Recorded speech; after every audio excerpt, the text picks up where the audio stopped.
Hey guys, thank you for tuning into my YouTube channel.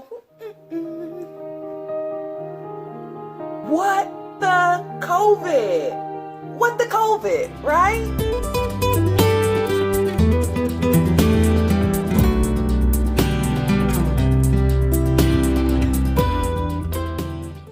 What's happening with the airports and what changes are happening post COVID-19. So you will notice right now there's not very many changes in the airport because a lot of these changes that they're planning to implement takes a lot of time. One of the things that they're trying to implement is actually paperless check-in. So you'll be able to scan your own documents. No more going to the check-in counter, having the check-in representative check your ID and your documents. They are trying to make it so that you will be able to scan your own documents. They're also going to have voice-activated pulse and temperature checks. If you are suspected of being sick, they will not allow you to travel. So if you're sick, it's just best that you figure out how to cancel your flight before you actually go. Hong Kong, hopefully they are bringing this to the US. They're also using UV robots. The UV robots are going around and disinfecting all common traffic areas. So if you travel to one of the locations that have this device, you will notice them going around with the smoke-like fog to disinfect the common areas. On the airplane itself, if you're part of my Facebook group, Do You Ever Travel, you would have seen that Delta was the first to announce a care package. So what's included with this care package is sanitizer, a granola bar, and a couple other items. So that's a great thing. As well as what they're doing in between flights, they're heavily disinfecting the seats and common areas, and they're also not allowing the middle seat. Now they are requiring face masks on the planes for your protection as well as others. Next on the airplanes, what may be happening is instead of the stewardess going up and down or the flight attendant going up and down the aircraft to deliver snacks, they're going to have robots now doing that, or either single serve type of containers where you're able to just get one pack of whatever the package is that they're offering, and you don't get a selection. You just get what they're giving you, and that'll be pretty much it.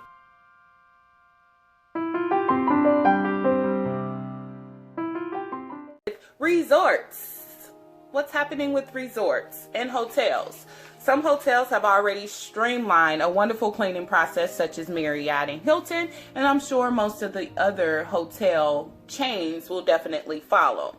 What they are providing is a temperature check. Once you enter into the hotel, you will be required to check your temperature. Of course, if you have a fever, they won't allow you to check in. If you don't have a fever, then you can go ahead to the check-in desk. Now, they're also making you have only one person in the elevator or one family in the elevator at a time. It is to limit social distancing. So as you're walking to the elevator, if you notice there's a group of people in front of you, you may want to wait your turn. Okay? Also, they're going to make you place your linens and trash outside of your room. So if you're looking for daily housekeeping, if you would like for them to change out your linens and things of that nature, you will have to place it outside of your room. Now, I didn't hear any details about them not coming into the room to change it for you, but I did hear that you have to place it outside. So I'm wondering if you will have to change it yourself. I don't know. We'll find out about that a little later. And they're also initiating by the AAA, which is the American Automotive Association, standard cleaning policies and procedures. So just like in restaurants where you see their grade on the wall as far as what their grade is of service, you'll start seeing the same things for hotels. They have now a quality of standard that they have to adhere to cleanliness and housekeeping and things of that nature. Some of the companies are now going to be installing sliding doors. That way you don't have to worry about touching the handles as you enter into the facilities. As well as all of the staff will be wearing PPE, masks, gloves, or whatever the resort considers PPE for their guests and staff. There's also no handling of IDs or ID cards. When we went to Daytona this past weekend, they had us drop off our key card inside of a bucket of disinfectant. So I'm figuring that's probably going to be the common thing around, as well as they're trying to implement mobile check-in. So that way you just go into the hotel, you bloop, bloop, bloop, bloop, put it in on your phone. They look up, verify your ID, everything that's in the system, and then you can proceed to your room. They are trying to come up with an automatic door opening system that'll work through your mobile phone. So the resorts are focusing on cleanliness, not luxury. Right? Because right now is not the time for you to have all of those in-suite luxury amenities that may or may not have been used by the guests before you. So you may not see your fully stocked miniature, I guess miniature is the full word for mini bar inside of your all-inclusive hotel room, as well as those sodas and waters and beers that you find inside of the refrigerator at some or most all-inclusive resorts. So in terms of dining, I know the restaurants deep down inside, they're just so upset right now. Like, why did I not open a restaurant that has outdoor seating? Because now you have all of these people who really don't want to eat indoors. But the great thing about all-inclusive restaurants is most of these facilities have outdoor dining, so to speak. So they're just going to be doing social distancing where they're will only allow people to sit at certain distances from one another. They're going to go more into a service model instead of the buffet model. So instead of being able to go up to the buffet and get 5 or 6 plates like me, you will be served by a waitress. I didn't see much detail if they're going to let you get more than 1 plate. I would hope so. I mean, it's a buffet, it's all inclusive. I can eat all I want. I should be able to get more. It'll work great for just the regular hotels who got the dining room and a restaurant, and you go eat, right? Because you get 1 meal or, 2 plates and it's already set up. But for all-inclusive locations, it'll be very interesting to see how they are planning to have a waitress serve you buffet style.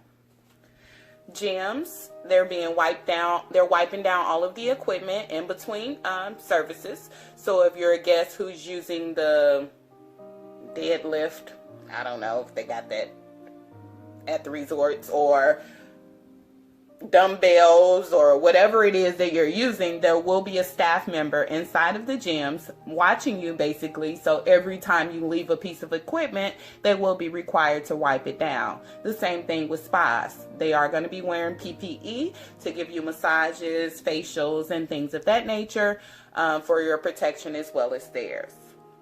As far as the pools go, they will be spreading out chairs more. So you may see a couple of chairs here, then 6 feet later, you may see another couple of chairs there. In common areas I've seen at the resorts, they are requiring you to wear a face mask, like tightly squeezed areas where one person can only get through. They will have like designated markers so you can know which direction to go in. And in those areas, like on a cruise ship, you will be required to wear a mask.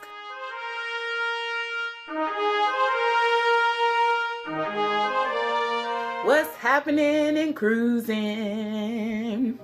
What's happening with cruising? I'm always singing. I've been singing since I was a little kid and I ain't even got a voice. But anyway, so what's going to happen with cruising, right? That was a big thing when the corona first started. Well, cruises are set to begin on August 1st. As of right now, of course, this changes all the time. So what the plan is to limit the capacity to 70%. So the cruises are not going to be as packed as they used to be. The buffets are going to change to more of a waitress serve type of meal. I'm not sure if you'll be able to get more plates or, have it a little bit more like buffet style by the server bringing it to you, because that's all still in the works of what's happening. Some of the cruise ships only require you to check your temperature prior to boarding. Some of the cruise ships have random temperature checks where they will check your temperature throughout the day or whenever they feel like it. And then some also have where you will have to have your temperature checked prior to entering into the dining room. So that's one major change that's going to happen. And they're also having the fog. It's a non-toxic material, just like I explained earlier, that will disinfect the common areas to kind of keep everything safe. As far as which countries are allowing cruises to ship into their port, that is changing frequently as well. Some ports are more open, whereas other ports are kind of wanting to see what's happening with the cruise industry and the virus before they actually decide to allow you into their country.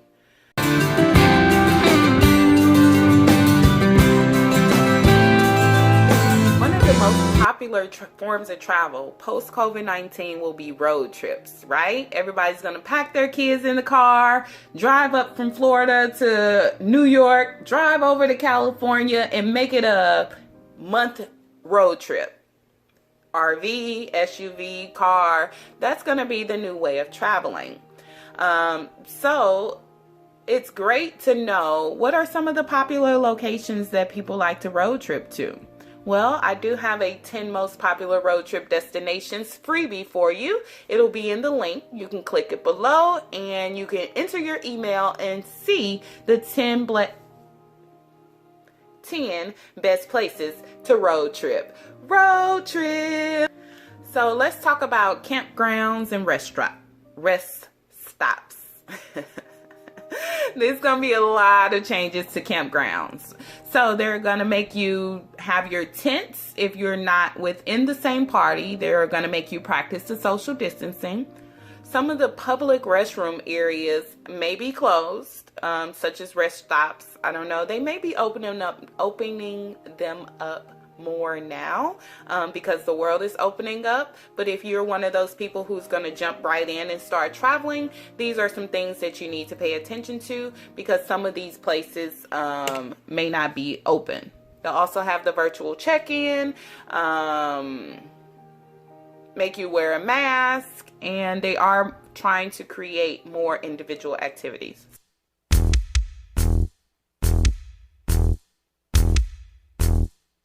When can you travel? When can you travel? And where can you go? When can you travel? And where can you go? Each country is doing its own thing. I don't know. Florida's governor, Jamaica's governor, they're all doing different things, right? But the world is opening up. There is a program called the USTOA, which is the United States Tour Operator Association, which classifies certain vendors as the standard of what they want. So with the United States tour operators, and they have to have several qualifications to even be listed under this USTOA. They have to have ethics, they have to have truth in advertising, they have to show financial responsibility and backing, they have to have liability insurance, they have to have a solid background, and they have to be in business for at least 3 years. So with all of these qualifications, guess what it does? It weeds out all of those businesses that may shut down during a pandemic, like what we're experiencing now, right? So the AAA, the American Airlines Association, has an interactive map on their website where you're able to go and see what the country's restrictions are for a particular area that you may want to travel to. It's at gdsmaps.arcgis.com. I'll post a link in the comments so that you will know exactly where you want to go in case you want to check for yourself what the restrictions are when traveling to a particular country. So how can you stay safe? That's the question. You want to travel, but how can you stay safe? Faith, baby. You gotta faith it until you make it. No, I'm just joking. But that's the truth though. But also you can bring sanitizer along with you. You can bring wipes. You can bring that little bottle of Lysol. They make their travel bottles of Lysol so that once you get to your room, you can spray down commonly used areas such as places where you may lay your suitcase, the sink, or the table or whatever's in the room that you want to make sure is disinfected, you definitely are welcome to do that. Also, I do suggest that you book with a travel agent, not because I'm a travel agent, but because this corona has flipped the world and changed the world upside down. It's changing, fluid, because of this COVID-19. So by having a travel agent, she knows the inside and outside of where you possibly can go and what you need to know when you get there. So you want to become a travel agent? I'll be happy to assist you. You can get paid for your own travels. You don't have to book travel for someone else. You can get paid to travel yourself, right? So once this COVID is over, I don't know when that's going to be. Which side are you going to be on? Are you going to be on the booking side and not getting commissions? Or are you going to be on the side where you will be getting commissions?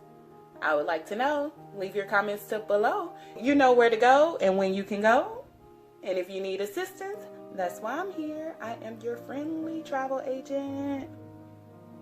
Here to help you get on your way. So that is all I have. Thank you so much for tuning in to what will happen to travel post COVID-19 and what the corona.